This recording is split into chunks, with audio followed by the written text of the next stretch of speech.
Women and Their Friends.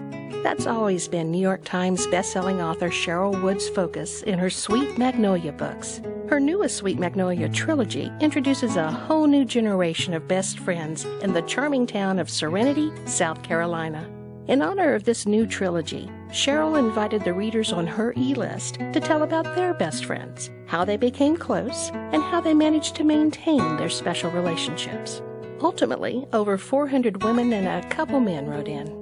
Obviously, women delight in the sisterhood that female-to-female friendship offers and love to tell others how special their BFF really is.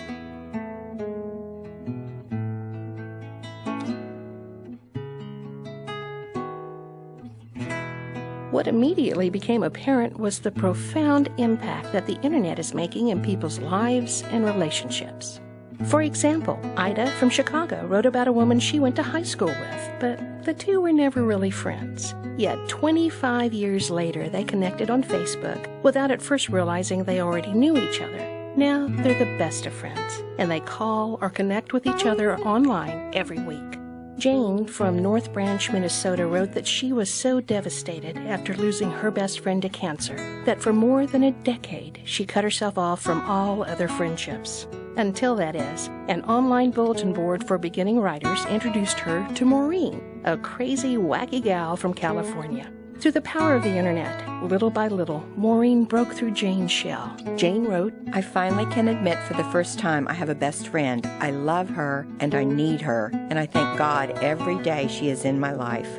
Sherryl from Vestal, New York, met her special friend Laura through email. As someone who has had reflex sympathetic dystrophy for years, Sherryl mentors other patients online. She says of Laura, the stories of pain we both live with are like mirror images of one another. Hope and faith are what we both hold on to for our future.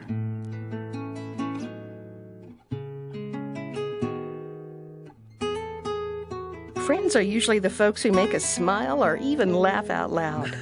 Cora of Council Bluffs, Iowa had her 4 girls the same year as her friend had 4 boys. While Cora breastfed, her friend used bottles. Once, right after our first children were born, we were both at my mom and dad's house. I was reading a book, she was in the kitchen heating a bottle. When someone handed me a baby, I never looked. I just put the baby to my breast. When my girlfriend came in, she wanted to know what I was doing breastfeeding her son.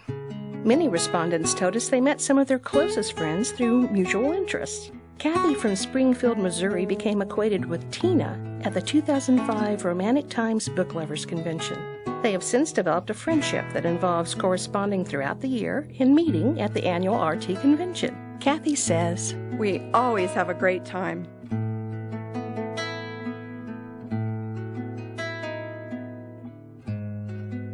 Melody from Spring Lake, Michigan, considers her craft group her special friends. The 9 of them range in age from 16 to 85. More than 14 years ago, they decided to get together once a month to do crafts, and those get-togethers are still held the first Monday evening of every month. But Melody explained, "We often don't work on crafts. Rather, we have yummy dessert, hot tea, and warm conversation. We share the joys, triumphs, troubles, sorrows, and challenges in each of our lives. We are doing life together."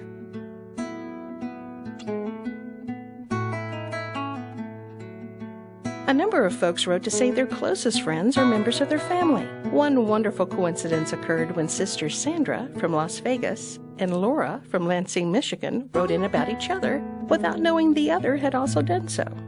I have known my special friend my entire life. I met my special friend when she was born. We tell people that I'm her twin. I just got lost for about 3 years. I can share anything with her and know that I will not be judged nor looked down on, just supported and celebrated. She always encourages me to be my best, simply by being her best.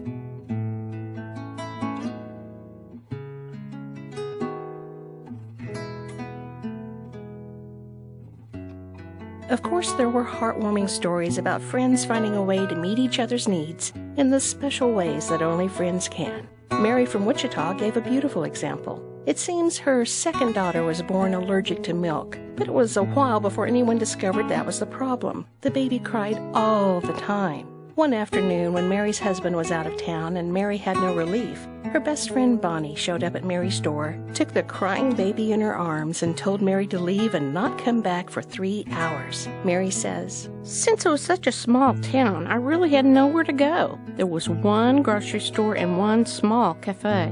Not knowing what else to do, I went to Bonnie's house. No one locked their door, so I just walked right in. It was pretty antsy, so I didn't want to watch television.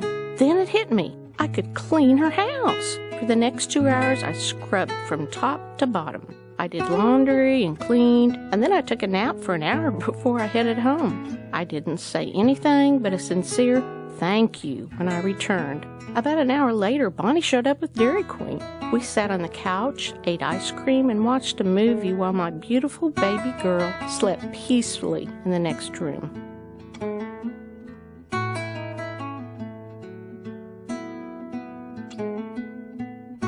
And since it was readers who responded, it was only natural for Earlene of Loma Linda, California, to mention that not every friend is of the living, breathing sort. As a child and young adult, I was a terrible reader, and reading was more a punishment to me than an escape or something to look forward to. In the autumn of my life, I have learned to enjoy books, and many have become my friends. When I'm blue, I'll drag out a book that makes me laugh, or a book that gives hope. Books have a way of reaching into space and time and letting you go where no passport can take you, making friends with people you would not otherwise know or be interested in. Thanks again, Sherryl, for letting me meet new friends and enjoy South Carolina.